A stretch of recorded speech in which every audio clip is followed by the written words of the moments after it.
दोस्तों, अमेरिका के immigration वीज़े refuse होने की 2 बड़ी वजूहात सामने आ रही हैं। पहली वजह ये है कि जो मेन स्पॉन्सर है, वो पब्लिक चार्ज पे है, यानी कि वेलफेयर ले रहा है। अब उसने क्या किया, उसने एक बड़ा अच्छा को-स्पॉन्सर अरेंज किया, इंटरव्यू आ गया, फैमिली इंटरव्यू पे गई, वीज़ा रिफ्यूज़ हो गया और वजह बनी वेलफेयर। वो फूड स्टैम्प भी हो सकती है, वो मेडिकेट भी हो सकता है, सेक्शन 8 की हाउसिंग भी हो सकती है, कैश असिस्टेंस भी हो सकती है, कुछ भी हो सकता है।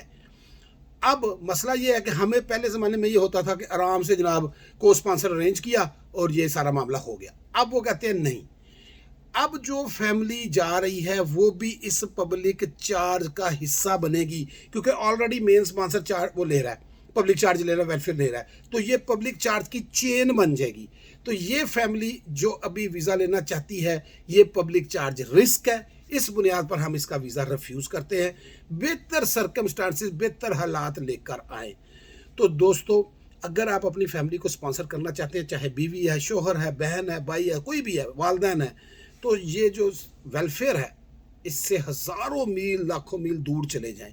नहीं तो ये आपकी फैमिली के इमिग्रेशन में बहुत बड़ी रुकावट अब बनेगी। 17 सितंबर से तो ये कानून आपको पता है मज़ीद सख्त होने जा रहे हैं। तो इसलिए आपने वेलफेयर से दूर रहना है। मुस्तकबिल के लिए भी अगर अभी आपने 3-4 साल बाद भी करना है, तो इस चीज़ को जहन में रखें। इसके ऊपर इस वक्त बहुत ज़्यादा सख्ती है। वैसे भी आपको पता है कि वेलफेयर की वजह से और भी बहुत सारे मसाइल पैदा होते हैं। जो लोग अमेरिका में रहते हैं उनको पता है कि उनका क्रेडिट का मसला बनता है, उन्होंने कोई चीज़ खरीदनी है, कोई बात हो, उसके लिए ये प्रॉब्लम बन जाती है। और अब बहुत सारे लोग ये भी कहेंगे कि जी फिर हमें बताएं हम किस तरह इसको बढ़ाएं इनकम को, तो उसके तो बहुत ज़रिए। अगर देखें आपने स्पॉन्सर करना है तो आप पहले प्लानिंग करके रखें, अपनी 2 जॉबें कर लें। आप ज़ाहिर है थोड़ा सा तो आपको फिर करना पड़ेगा। ऊबर चला लें। अगर आप कहते हैं जी मेरे पास तो कोई हुनर नहीं है और जॉब नहीं मिलती, मैं कर नहीं सकता, ऊबर सबसे बेहतरीन है। हमारे लड़के $150-200 आराम से बना लेते हैं।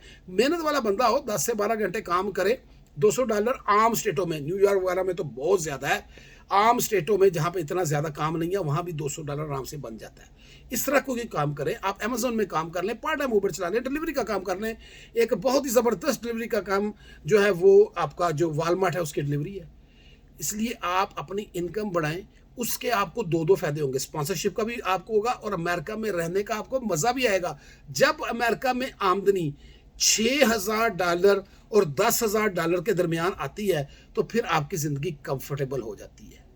ये मैं आपको बता रहा हूँ, और जो लोग इससे गुजर रहे हैं उनको इस बात का बड़ी अच्छी तरह पता है कि 10,000 के बाद तो फिर आपकी लाइफ बहुत बेहतरी की तरफ चली जाती है। दूसरा जो मसला बन रहा है वो ये है कि आप को स्पॉन्सर ले रहे हैं। को स्पॉन्सर जो है वो बहुत अच्छा, लाख, 1.5 लाख, 2 लाख इनकम है, ज़बरदस्त है। इंटरव्यू के लिए जाते हैं, वीज़ा रिफ्यूज़ हो जाता है, और उसकी वजह क्या है कि जो मेन स्पॉन्सर है उसकी इनकम बहुत कम है। तो आप कहेंगे यार इसीलिए तो को स्पॉन्सर लिया था, मेन की इनकम कम थी।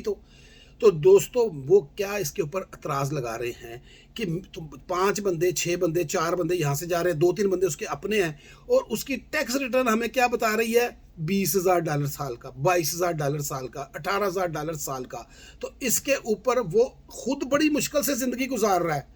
$2,000, $2,500, $1,500 बामुश्किल वो खुद महीने का कमा रहा है। 5 बजे तुम चले जाओगे, तुम्हें कहाँ से खिलाएगा? तो तुम सारे पब्लिक चार्ज पे चले जाओगे। तुम पब्लिक चार्ज रिस्क हो, उसकी अपनी आमदनी बहुत कम है। वो ठीक है, को स्पॉन्सर तो उसको लेना पड़ रहा है, लेकिन लिविंग के लिए भी उसकी आमदनी बहुत कम है। तो इस बुनियाद के ऊपर भी वीज़े रिफ्यूज़ हो रहे हैं।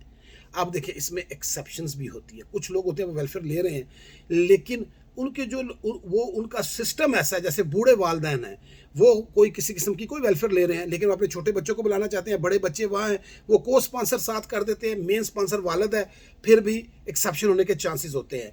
यहाँ से जाने वाला बंदा एक्स्ट्राऑर्डिनरी है, डॉक्टर है, इंजीनियर है, सॉफ्टवेयर इंजीनियर है, नर्स है, हुनरमंद है, कोई ऐसा स्किल है, तो वो अमेरिका में जाकर पब्लिक चार्ज पे नहीं जाएगा। ज़ाहिर है वो इतना पढ़ा लिखा है, वो जाके कुछ हुनर ही करेगा, कोई जॉब ही करेगा, कोई बिजनेस ही करेगा, या उसके पास इतना कैश है, इतनी प्रॉपर्टी है, वो जो साथ लेकर जा रहा है, वो एक बिजनेसमैन है, उसका बिजनेस का एक्सपीरियंस है, और वहाँ जाके भी उसने बिजनेस करना है, उसने पहले से ही बिजनेस प्लान बनाया हुआ है, उसके पास जॉब ऑफर है, उसने पहले ही बिजनेस खरीदने का उसकी बातचीत चल रही है। तो ये सारे प्लस पॉइंट हो जाते हैं।